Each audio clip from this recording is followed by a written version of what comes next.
Chapter 4. Frankie. I can see your legs, you know.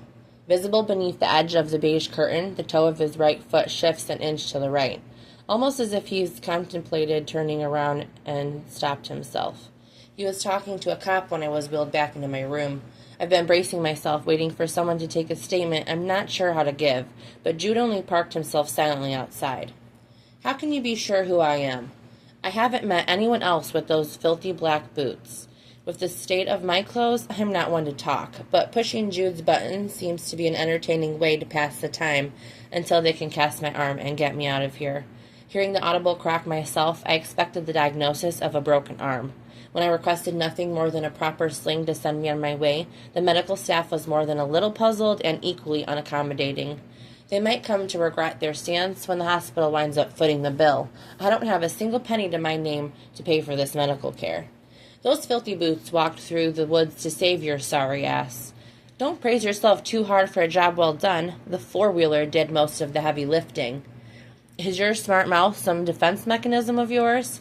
I don't have a defense mechanism. The curtain between us ripples. We all do, sweetheart. Some aren't quite as obvious as others. What's yours? None of your business, he grunts.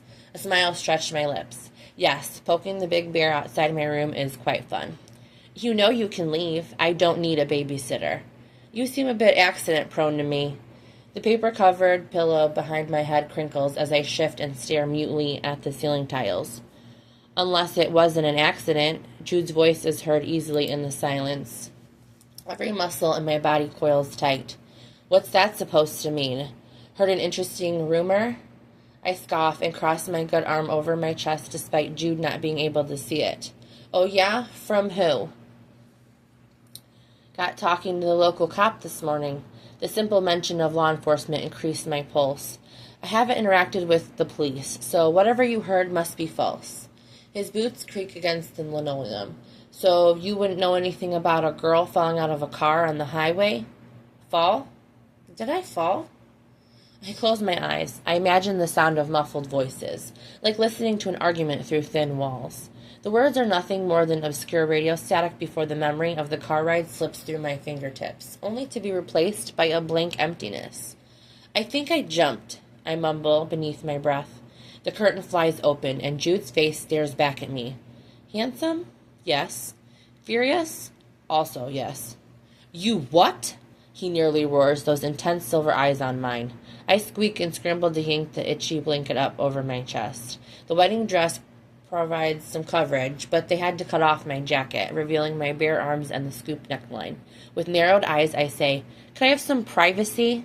Sorry. He jerks his head back out. The curtain flutters aggressively into place behind him. What possessed you to do that? He asks from the other side. Desperation, I sigh, the simplest answer he's going to get. It might be a lie, but I can't remember anything concrete that would entice me to toss myself out of a moving vehicle. When he speaks again, his tone is gruff. Are you safe? I thought we established I wasn't going to answer any of your questions. Would you be amenable if I said please? I might be. His sigh is loud and long. Can you please tell me if you're safe? Something flutters beneath my sternum. I think I'm safer than I was in that car. Physically, that is. The issue now is I have no money, nowhere to stay, no way to get home, and no job, along with a broken arm, an insidious throb in my head. I close my eyes. Is that enough? For now. My jaw falls, but before I can press further, the curtain pulls open. With the scolding on the tip of my tongue, I swallow it down when a man in brown scrubs walks into the room. How are you feeling, Franklin? I smother a sneer at the use of my given name. Like my arm's broken. Jude's boots shift to the side outside of my room, like he turned away to give me some privacy. We'll be able to fix the fracture with a simple hard cast. You'll go home with a brace until you can get an appointment with the orthopedist. Can you tell me what day it is? The doctor stares at me intently. Tuesday? And the month, please? April. You've had a headache? Yes. Any nausea or vomiting? He pulls out a pen light and shines it across my eyes. A little nausea, I guess. Trouble with your eyes? Blurry vision? Maybe a little. I was more focused on my broken arm. Unfortunately, I think you have more than a broken arm. Your CT was clear of a contusion or brain bleed, but your symptoms are consistent with a concussion. I suspect it's mild. He unwinds his stethoscope and presses the cold circle against my back. I startle. He continues as he listens to my heart.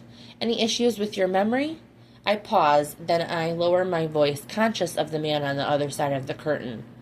A little. I'm having trouble remembering what happened before it hit my head.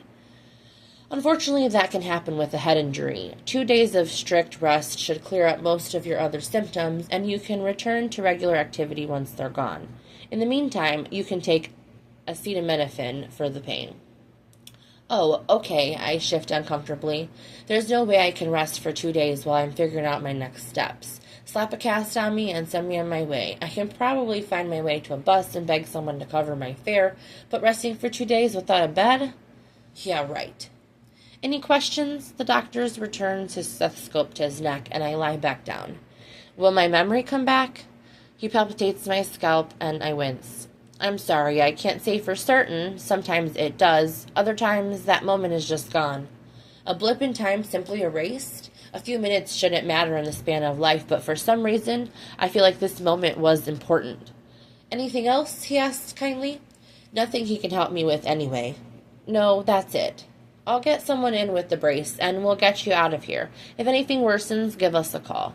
He departs with the sound of the curtain drawing shut, only for it to reopen a second later. You have to stop barging in here, I sputter at Jude. I could be naked. He crosses confidently into my room. Oh, please, you aren't going to be naked for a broken arm. Maybe my ribs are broken, and they undressed me.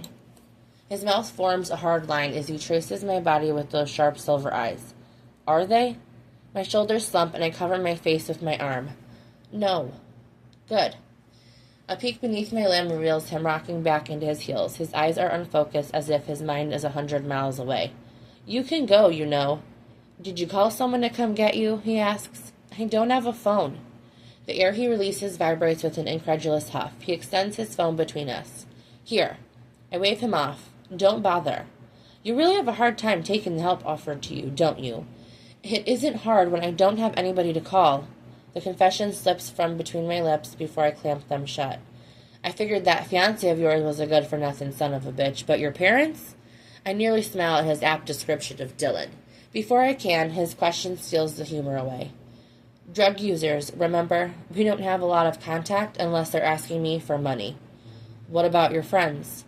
My laugh is humorless. The ones I have are decent people, but compassion doesn't give them the means to get me. I am a couple of hours from home at least. Jude's throat works over a strong swallow.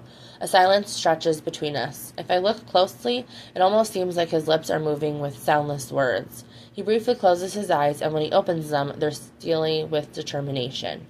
You're coming home with me. His shocking declaration nearly prompts me to my feet. If only my tired body wasn't so comfortable in this bed. That's a little presumptuous, don't you think? You haven't even taken me to dinner yet, I grin.